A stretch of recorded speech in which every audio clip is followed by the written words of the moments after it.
सभेला संबोधित करा। भारत माता की, भारत माता की,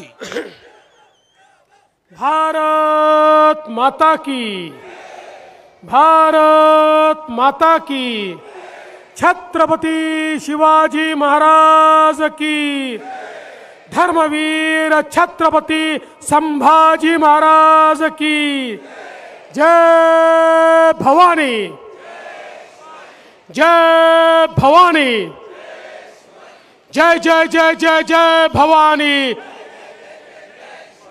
जय जय जय जय जय शिवाजी।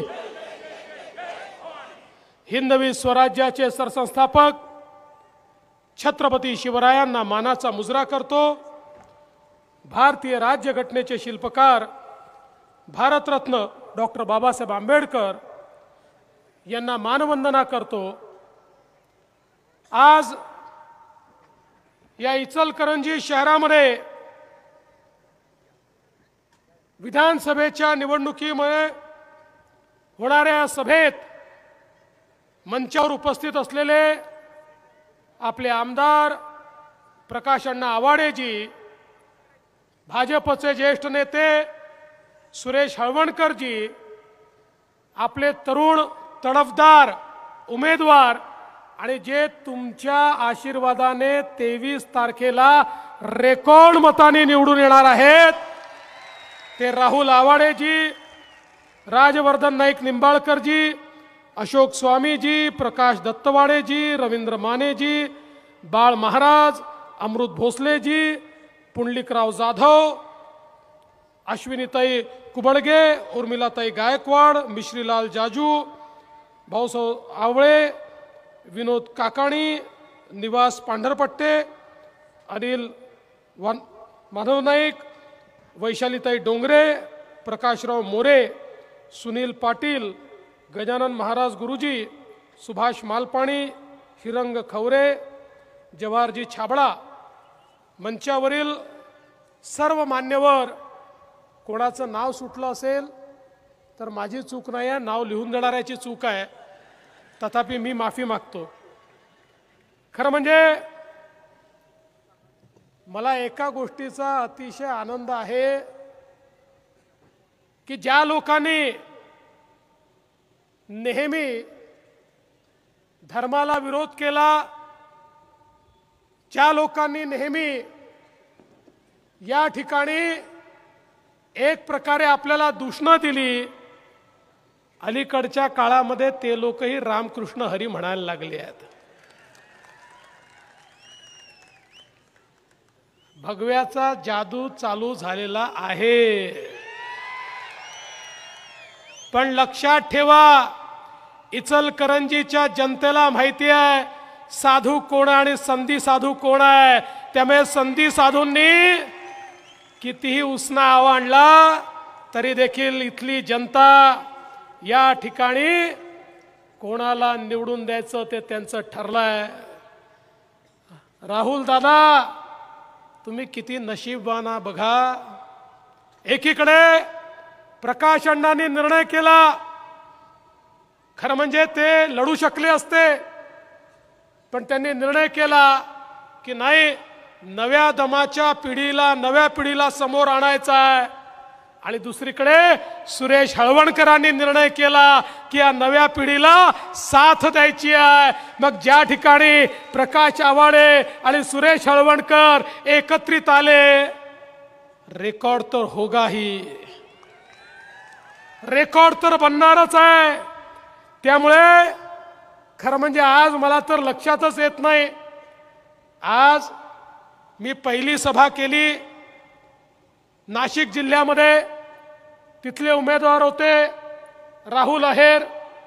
मग नाशिकमध्ये सभा केली, तिथले नाशिक पूर्वचे उमेदवार हे आमचे राहुलच होते, आणि तिथनं इचलकरंजीला आलो, आता पुन्हा सभा करतोय, इथेही राहुलच आहे। पण लक्षात ठेवा हे आमचे राहुल आहेत, नाही तर तुम्हाला कन्फ्युजन होईल, हे तेवाले राहुल नाही आहेत, पप्पू गँगचे मेंबर नाही आहेत, हे आमचे खटाखटवाले नाही आहेत, हे फटाफटवाले आहेत। त्यामुळे मला विश्वास आहे की तुमचा सगळ्यांचा या ठिकाणी आशीर्वाद मिळाला तर निश्चितपणे खरं म्हणजे एक मोठा इतिहास आहे. कलाप्पा अण्णा आवाडे असतील, या संपूर्ण परिवाराने ज्या प्रकारे सहकार क्षेत्रामध्ये एक मोठं काम केलं आणि या इचलकरंजीमध्ये आणि कोल्हापूर जिल्ह्यामध्ये सहकार क्षेत्र रुजवलं, आज ही नवीन पिढी त्याला निश्चितपणे पुढे घेऊन जाईल याबद्दल माझ्या मनामध्ये कुठलीही शंका नाही. खरं म्हणजे आजकाल आम्हाला काही लोक सांगतायत पावसात भिजलो आता निवडून येणार. मी त्यांना सांगतो तुम्हाला तो पाऊस आहे, आमच्याकडे मतांचा पाऊस आहे, मतांचा. निवडून येण्याकरता मतांचा पाऊस लागतो. त्यामुळे खऱ्या अर्थानं या ठिकाणी मला आज ही सभा पाहिल्यानंतर मी विचार करतोय, कुठल्याही बाजूला माझी नजर गेली तरी मला लोकच लोक दिसतायत आणि सगळ्यात जास्त लाडक्या बहिणी दिसतायत. बंधू भगिनींनो, खऱ्या अर्थानं आज आपल्याला याची कल्पना आहे की आपल्या या शहरामध्ये खूप मोठ्या प्रमाणात मागच्या काळामध्ये आपण विकासाची कामं केली आणि या कामांच्या माध्यमातून निश्चितपणे या ठिकाणी आपण शहराचा चेहरा मोहरा बदलण्याचं काम केलं. आज जसं आत्ताच आपल्याला राहुल दादांनी सांगितलं की कशा प्रकारे आपण इथल्या वस्त्रोद्योगाकरता विजेची सवलत दिली आणि तुम्ही जी मागणी केली आहे राहुल दादा, काळजी करू नका, आता पुन्हा आपलं सरकार आल्यानंतर याला सोलर सिटी मध्ये परिवर्तित करू. इथला संपूर्ण वस्त्रोद्योग हा सोलरवर आपण घेऊन जाऊ. ही विजेची बिलाची जी झंझट आहे यातनं पूर्णपणे तुम्हाला मुक्ती देण्याचं काम आम्ही करू. आज आपण पाहू शकतो महाराष्ट्रामध्ये शेतकऱ्यांना आपण वीज बिल माफी केली. शेतकऱ्यांच्या शेती पंपाला आता या ठिकाणी आपण विजेचं बिल आकारत नाही. पण बंधू भगिनींनो, केवळ तेवढं करून आपण थांबलो नाही, तर त्याच वेळी आपण महाराष्ट्रामध्ये शेती करता एक वेगळी शेती वीज वितरण कंपनी काढली. या कंपनीच्या अंतर्गत 14,000 मेगावॅटचे आपण सौर ऊर्जेचे प्रोजेक्ट घेतले. 2,000 मेगावॅटचे पूर्ण झाले. लवकरच 18 महिन्यामध्ये जेव्हा हे सगळे प्रोजेक्ट पूर्ण होतील, या महाराष्ट्रातल्या शेतकऱ्यांना 365 दिवस 24 तास आम्ही वीज देऊ आणि जी वीज आम्हाला 8 रुपयाला पडायची ती आम्हाला 3 रुपयाला पडत असल्यामुळे आमचे 15,000 कोटी रुपये वाचतील. त्यामुळे शेतकऱ्यांना आम्ही मोफत वीज देणार आहोत. त्याच धर्तीवर यंत्रमागा करता देखील आम्ही योजना तयार केलेली आहे की ज्या योजनेच्या माध्यमातून सोलरचा उपयोग करून तुमचं वीज बिल हे अत्यंत कमी करायचं आणि तुमच्या डोक्यावरची जी तलवार आहे ती नेहमी करता काढून टाकायची आणि आपण कॉम्पिटिटिव्ह हो अशा प्रकारची योजना आपण आखली आहे. एवढंच नाही तर आज आपल्या या वस्त्रोद्योगाकरता आणि विशेषतः यंत्रमागामध्ये जे लोक काम करतात त्यांच्याकरता आपल्या सरकारने निर्णय केला आणि या ठिकाणी कोलबा स्वामी यंत्रमाग महामंडळ आपण तयार केलेलं आहे. त्या महामंडळाच्या माध्यमातून यंत्रमागामध्ये काम करणारे जे कुटुंब आहेत त्यांना सर्व प्रकारच्या सोयी द्यायच्या, त्यांच्या मुलांना त्या ठिकाणी रोजगाराची संधी द्यायची, अशा अनेक गोष्टी या माध्यमातून आपण करायचं ठरवलेलं आहे.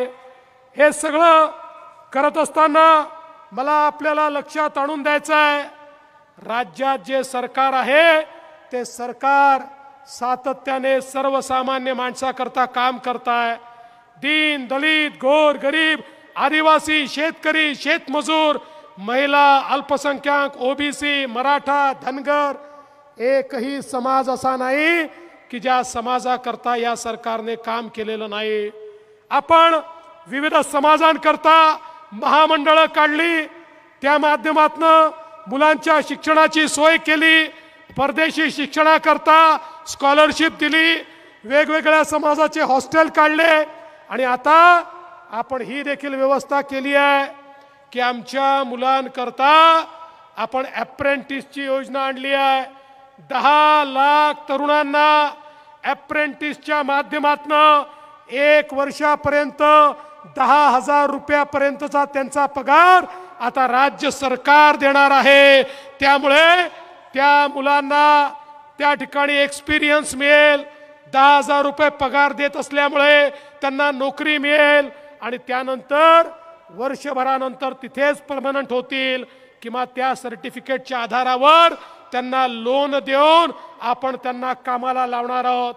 आपण ठरवलंय पुन्हा एकदा आपलं सरकार आल्यानंतर आमच्या तरुणांना 15 लाखापर्यंतचं लोन हे बिनव्याजी आम्ही देणार आहोत. त्यांना त्यांच्या हाताला काम मिळालं पाहिजे, त्यांना धंदा करता आला पाहिजे, याकरता बिनव्याजी लोन देण्याचा निर्णय आपण घेतला आहे. आणि यासोबत मला हे देखील सांगितलं पाहिजे, माननीय प्रधानमंत्री महोदयांनी प्रधानमंत्री सूर्यघर योजना आणली, ज्या योजनेमध्ये आपण जवळपास 300 युनिटपर्यंत फ्री वीज देतो. आपण निर्णय केलाय महाराष्ट्रामध्ये पुन्हा सरकार आल्यानंतर आपल्या घरगुती विजेमध्ये 30% कपात, म्हणजे विजेत कपात नाही ना तर मला लोड शेडिंग करता का. थोडं पाणी पिऊन घेतो. इचलकरंजीला 24/7 पाणी प्यायचं आहे म्हणून हे पाणी मी प्यायलो आहे. तुम्हाला पाणी द्यायचं आहे ना, 24/7 पाणी द्यायचं आहे म्हणून मी हे पाणी प्यायलो. आपण निर्णय केलेला आहे पुन्हा सरकार आल्यानंतर या ठिकाणी आपण सौर ऊर्जेचा वापर करून आपल्या वीज बिलामध्ये टप्प्याटप्प्याने 30% कपात ही घरगुती विजेच्या बिलामध्ये करणार आहोत. आणि एक मोठा दिलासा आपल्या सगळ्या लोकांना देण्याचं काम हे आपल्या सरकारच्या माध्यमातून होणार आहे. या इचलकरंजी शहराकरता पिण्याच्या पाण्याची योजना करायची आहे. मला कल्पना आहे थोड्याशा अडचणी आहेत, काही लोक विरोध करतायत, पण काळजी करू नका. आता हे काम राहुलच्या हाताने होईल. मी स्वतः पुढाकार घेऊन सगळ्यांना बसवून असा मार्ग काढून देईल. अरे शेवटी हे आपलं सरकार बघा, आपल्याला कल्पना आहे कोल्हापूर सांगलीला सातत्याने येणारा पूर बघत असताना आपण निर्णय केला आणि वर्ल्ड बँकेतनं 4,000 कोटी रुपयाची योजना केली. आता हे सगळं पुराचं पाणी आपण या ठिकाणून नेणार आणि दुष्काळी भागामध्ये घेऊन जाणार, म्हणजे पूर देखील येणार नाही आणि दुष्काळी भागाला पाणी मिळेल. अशा प्रकारचं काम करणारं आपलं सरकार आहे. आणि म्हणून तुमचा पाण्याचा प्रश्न हा निश्चितपणे मिटवल्याशिवाय आपण राहणार नाही. मी आज या निमित्ताने सांगतो, आपल्या माननीय मोदीजींनी या ठिकाणी आपल्याला एक मंत्र दिला. काय मंत्र दिला? मोदीजींनी मंत्र दिला, विकसित भारत तयार करायचा असेल तर या भारताची 50% लोकसंख्या म्हणजे आमच्या माता भगिनी यांना सामाजिक आर्थिक परिवर्तनाचा केंद्रबिंदू बनवा.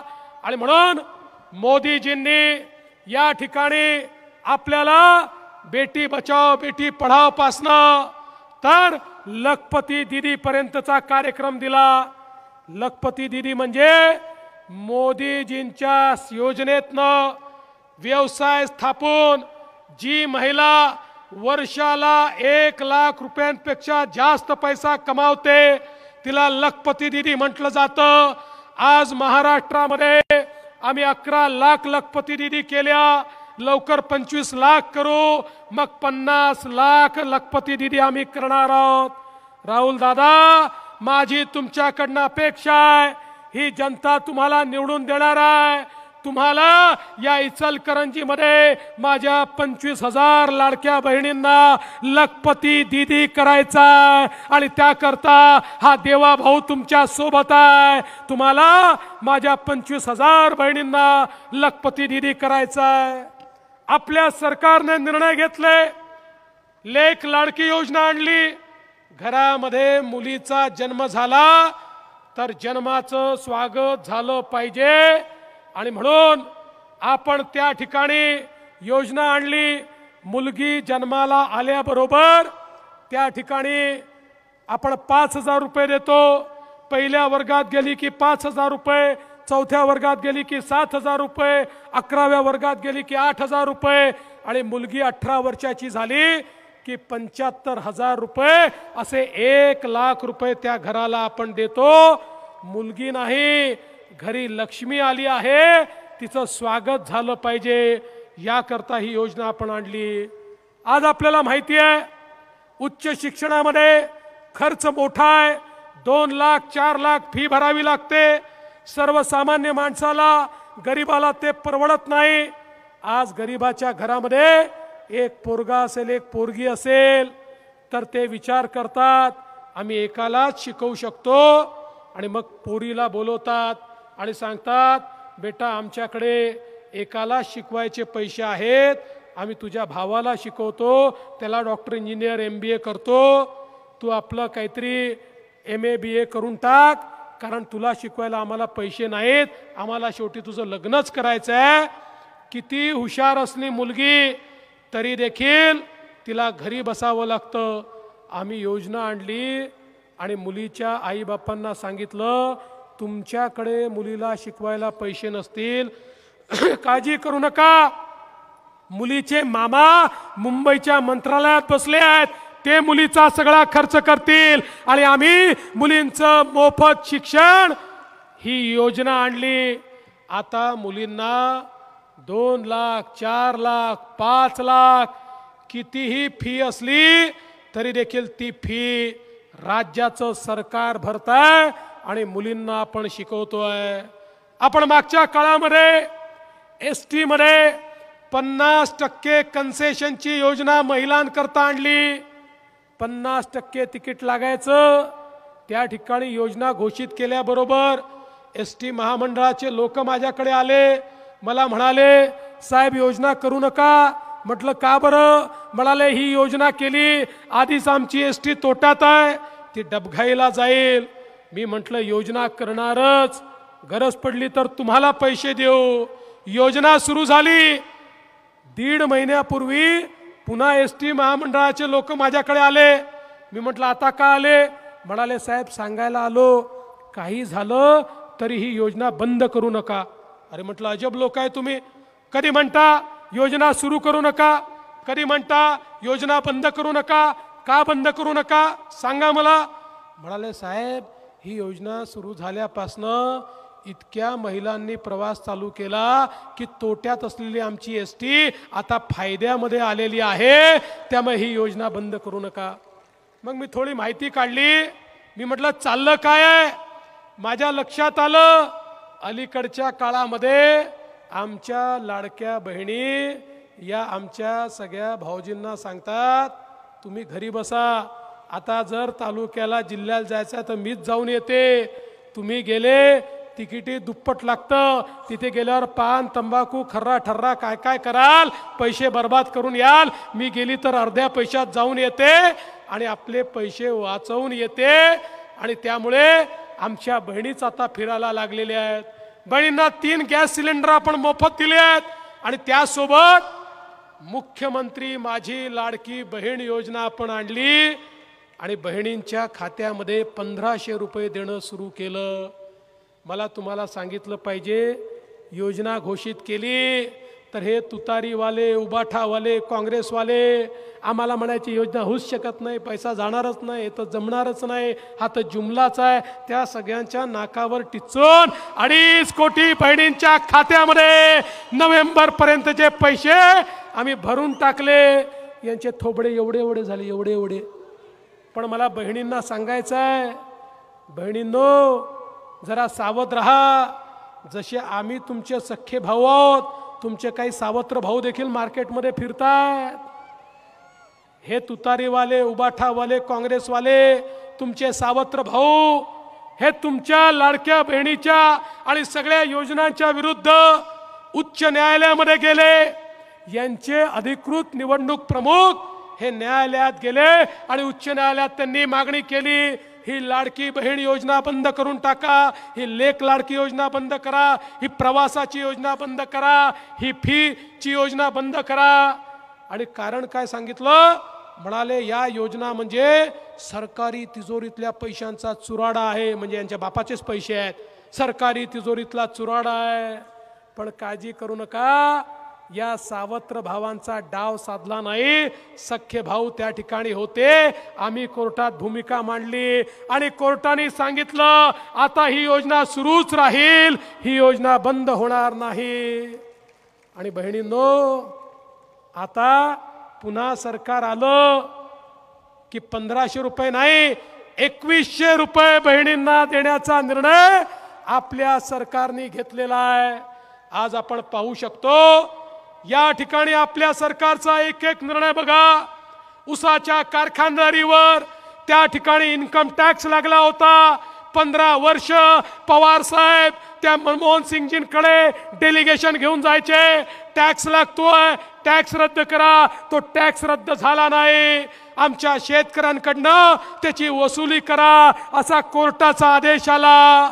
पण आपलं सरकार आलं, आपले मंत्री सहकारिता अमितभाई शहा यांच्याकडे एक डेलिगेशन घेऊन आम्ही गेलो. ते मोदीजींकडे गेले आणि आमच्या साखर कारखान्यांवर आणि शेतकऱ्यांवर असलेला 10,000 कोटी रुपयाचा इन्कम टॅक्स एका झटक्यात रद्द झाला. आणि मोदीजींनी सांगितलं यापुढे कोणी जर शेतकऱ्याला जास्त पैसे दिले तर त्याला इन्कम टॅक्स लागणार नाही. आपल्याला इन्कम टॅक्स मधनं मुक्त करण्याचं काम हे या ठिकाणी आपल्या सरकारने केलं. समाजातले छोटे छोटे घटक आहेत या ठिकाणी, आशा सेविका, अंगणवाडी सेविका, ग्राम रोजगार सेवक, आमचा कोतवाल, आमचा पोलीस पाटील, या सगळ्यांच्या मानधनात वाढ करण्याचं काम आपण केलं. समाजातल्या प्रत्येक व्यक्तीचा विचार आपण केला. पण मला तुम्हाला या ठिकाणी एक गंभीर गोष्ट सांगायची आहे. गंभीर गोष्ट, एकीकडे समाजाचा विकास आपण करतोय, समाजाला एकत्रितपणे आपण करतोय, पण त्याच वेळी या महाराष्ट्रामध्ये काय चाललेलं आहे? या 3 पार्ट्या, ही महाविकास आघाडी आता या ठिकाणी काही लोकांचे पाय चाटते आहे. ते एक कोणी या ठिकाणी उलेमा काउन्सिलचे प्रमुख आहेत सज्जाद नोमानी. या सज्जाद नोमानीने 17 मागण्यांचं एक निवेदन या 3 पक्षांना दिलं. त्या मागण्यांमध्ये काय मागण्या आहेत? मुसलमानांना 10% आरक्षण द्या, RSS वर बंदी टाका. सगळ्यात भयानक मागणी जर त्यातली काही असेल तर त्यातली मागणी आहे की 2012 ते 2024 या महाराष्ट्रामध्ये जेवढ्या दंगली झाल्या त्या दंगलींमधले जेवढे मुसलमान आरोपी आहेत त्यांच्यावरचे सगळे आरोप परत घेऊन टाका, फक्त हिंदूंना आरोपी ठेवा. आणि मला लाज वाटते या 3 पक्षाची. यांनी त्यांना लेखी दिलं तुमच्या मागण्या आम्हाला मान्य आहेत. अरे शरम करा, शरम करा. या ठिकाणी समाजाला तोडण्याचं काम चाललेलं आहे. बंधू भगिनींनो, आता हे सज्जाद नोमानी या ठिकाणी म्हणतात वोटांचा जिहाद करा आणि काँग्रेस, राष्ट्रवादी, शरद पवार आणि उबाठाला निवडून आणा. आणि त्याही पेक्षा भयानक हे काय म्हणतायत मला तुम्हाला दाखवायचं आहे, जरा तुम्हाला ऐकवायचं आहे. अरे जरा लावा तो व्हिडिओ, लावा व्हिडिओ लावा.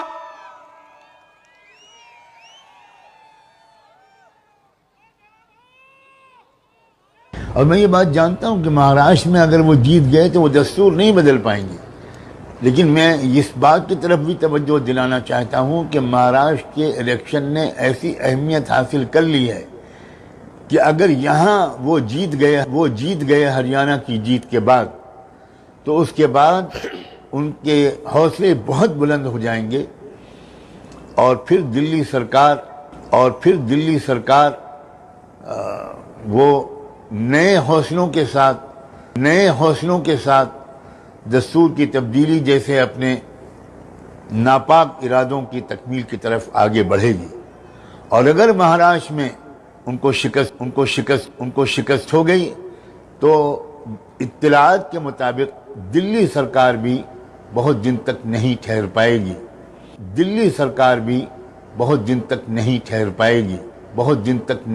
पाएगी.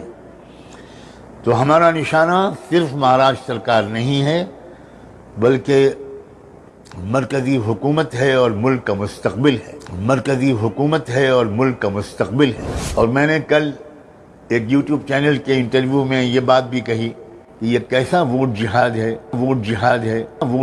है जिसके सिपह सालार हैं शरद पवार, जिसके अजीम सिपाहियों में हैं उद्धव ठाकरे, राहुल गांधी, नानाजी पटोले. कहिए इंशाअल्लाह, अगर आपके इलाके में कोई जालिम का साथ दे तो उसका बाइकआउट की. मुझे मालूम है लोकसभा के इलेक्शन में आपके कुछ लोगों ने बीजेपी का साथ दिया था. ऐसे लोगों का हुक्का पानी बंद होना चाहिए, ऐसे लोगों का सोशल बाइकआउट होना चाहिए, ऐसे लोगों से सलाम दुआ बंद होनी चाहिए. बघा काय चाललेलं आहे या ठिकाणी. अशा लोकांना पुढे करून भारतीय जनता पक्षाला मतं दिली तर त्यांचा सामाजिक बहिष्कार करा म्हणून सांगतात. या ठिकाणी वोट जिहाद करा म्हणून सांगतात. या महाराष्ट्रामध्ये अशा प्रकारे पाय चाटण्याचं काम चाललंय. मुठभर लोकांच्या मागे हे लोक मिंदे झाले आहेत आणि वोट जिहाद म्हणतात. माझा तुम्हाला सवाल आहे, तुम्ही वोट जिहाद चालू देणार आहे का? अरे मी तुम्हाला अपील करण्याकरता आलो आहे. हे जर वोट जिहाद म्हणत असतील तर आपल्याला मतांचं धर्मयुद्ध करावं लागेल. मतांचं धर्मयुद्ध आज केल्याशिवाय गत्यंतर नाही आहे. आता जर थांबलो तर आपण संपून जाऊ, आता जर झोपलो तर पुन्हा उठू शकणार नाही. आणि म्हणून तुम्हाला जाग करण्याकरता आलो आहे. बंधू भगिनींनो, आता जागण्याची वेळ आहे. ही जर आपण वेळ गमावली तर पुढच्या पिढ्या आपल्याला माफ करणार नाही. आणि म्हणून ही निवडणूक एका राहुल आवाडेची नाही आहे, ही आमच्या अस्तित्वाची निवडणूक आहे. हे आमचं धर्मयुद्ध आहे. या धर्मयुद्धामध्ये माझं तुम्हाला आव्हान आहे, तुम्हाला पेटून उठावं लागेल आणि एका एकाला मतदान केंद्रावर जाऊन यांचे नापाक इरादे दफन करावे लागतील. आणि या ठिकाणी पुन्हा एकदा आपल्याला राम राज्य आणावं लागेल. बोलो भारत माता की, छत्रपती शिवाजी महाराज की जय श्रीराम, जय श्रीराम, जय श्रीराम. धन्यवाद. जय हिंद, जय महाराष्ट्र.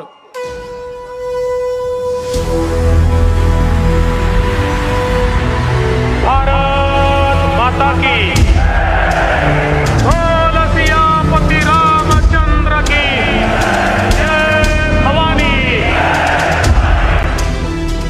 जागो जागो जागो जागो जागो जागो जागो जागो जागो जागो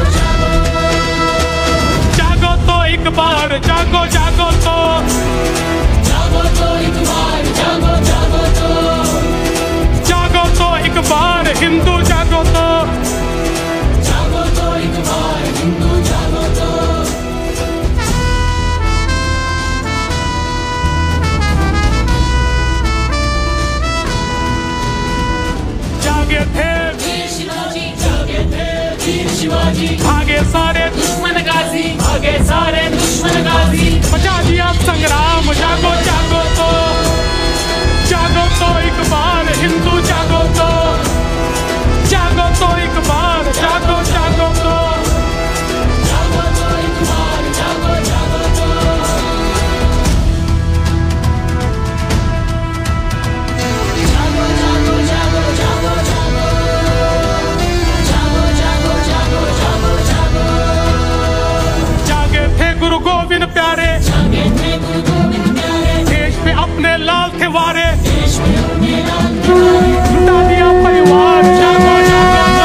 झांसी की रानी खूब लड़ी पर हार न मानी, लड़ी पर हार न मानी, चमक उठी तलवार, जागो जागो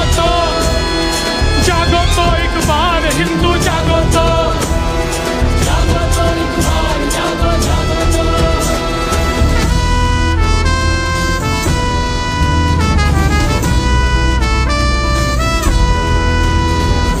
जागे थे भगत सिंह दीवाने, जागे थे भगत सिंह दीवाने, फांसी झूले हार न माने, फांसी झूले हार न माने, मचा दिया संग्राम, जागो जागो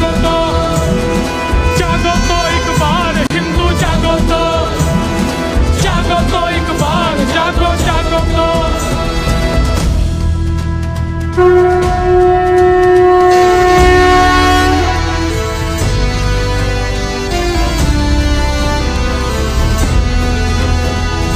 जागे थे कोठारी भाई, जागे थे कोठारी भाई, मंदिर पर ध्वजा लहराए, मंदिर पर ध्वजा लहराए, शुरू हुआ निर्माण, जागो जागो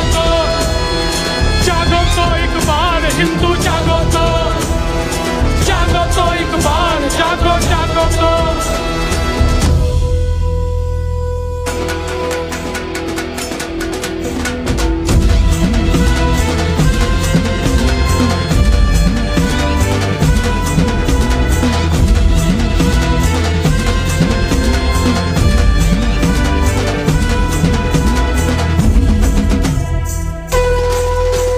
अगर हम बटेंगे तो बांटने वाले महफिल सजाएंगे।